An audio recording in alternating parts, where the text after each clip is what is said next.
ইসকনকে তোমার থেকে সারা বাংলাদেশ থেকে উৎখাত করতে চাই, ঠিক কিনা বলে? ইসকনে কোনো এজেন্ট আমরা এই বাংলায় দেখতে চাই না। একের পর এক প্রত্যেকটা সময় প্রত্যেক 1 মাস 2 মাস অন্তর আমার নবীকে নিয়ে বাংলাদেশের কোথাও না কোথাও করে আমার নবীকে নিয়ে পরিচয় করতে, ঠিক কিনা বলে? এটা ইসকন ভারতের RSS এর সন্ত্রাসী সংগঠন।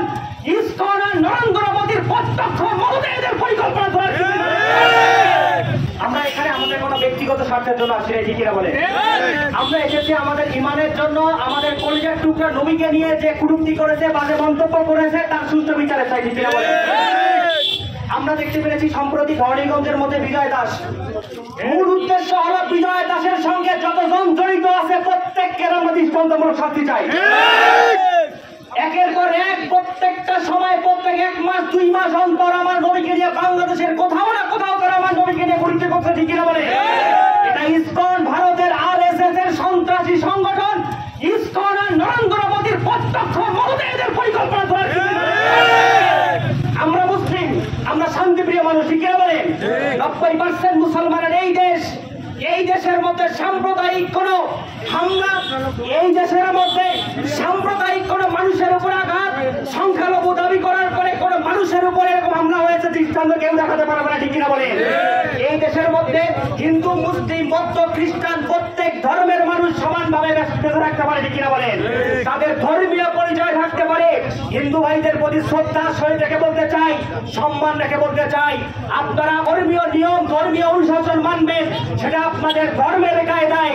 কিন্তু কোন সন্ত্রাসী নিষিদ্ধ সংগঠনের তকমায় পড়ে জঙ্গি সংগঠন এই ইসকনের ভাজে পড়ে আপনারা কোন রকম কোন উস্কানিমূলক কাজে সম্পৃক্ত হবেন না, ঠিক কিনা বলেন? আমাদের দাবি একটাই, বিজয় দাস নয়, বিজয় দাস সহকারে এর পিছনে যত মানুষ আছে প্রত্যেককে আমরা দৃষ্টান্তমূলক শাস্তি চাই। ইসকনকে তোমার থেকে সারা বাংলাদেশ থেকে উৎখাত করতে চাই, ঠিক কিনা বলেন? ইসকনে কোনো এজেন্ট আমরা এই বাংলায় দেখতে চাই না।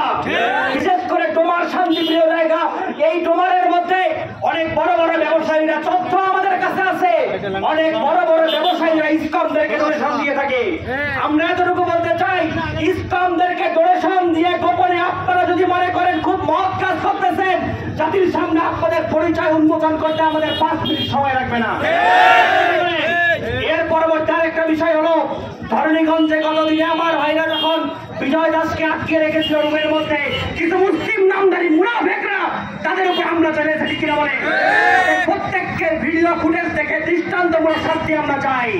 আমরা অমুসলিমের আগে সেই মুনাফিক মুসলমানের বিচার চাই, ঠিক কিনা বলে? আমাদের ইমানের জায়গা থেকে রাসূলকে নিয়ে যারা কুরুক্তি করেছে প্রত্যেককে দৃষ্টান্তমূলক শাস্তি, এবং 4 মাযহাবের 4 ইমাম যে বিধান দিয়ে গেছে তাদের সর্বোচ্চ শাস্তি আমরা ফাঁসি চাই।